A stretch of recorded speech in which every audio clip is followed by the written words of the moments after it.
I've never been a person to back down. You know, so at age 18, 19, somebody challenged me, are you gonna write a book? I said, yeah, I could probably write a couple of books. What you get used to is African Americans, a lot of us are forced to back down from big dreams. Because in the hood or in the urban community, you get laughed at. You're not supposed to have big dreams. So unless they already see you capable of doing something that they assume, you know, if you're a 6'5" guy, if you say you want to play basketball, then they assume that because you're 6'5". But certain things you don't assume in the black community. Being a novel writer in the black community in the late 1980s, Terry McMillan was not there yet. Walter Mosley was not there yet. And so that was a big idea for me to say that I could write some books and go ahead and claim that.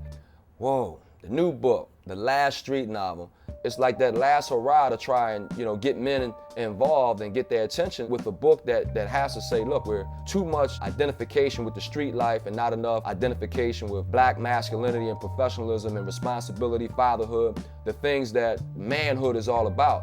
The black literature of the last 20 years have not been that masculine. But I have to do this because I know that there's conversations that I have with my peer group as men that we want the world to understand and know about, and we're not criminals. We haven't been in jail. And so we want these conversations to be out there so everybody can eat it up and say, hey, these are regular black men who are professionals that we need to hear their conversation and their lifestyle, and we need to blow it up on the big screen so everyone else can see it and nod and say, finally, something that I can relate to. This is actually a couple of screenplays. This is American Fosse that we're working on. That's a screenplay I wrote about an American man that falls for a Caribbean woman. I wrote this screenplay way back in 1996.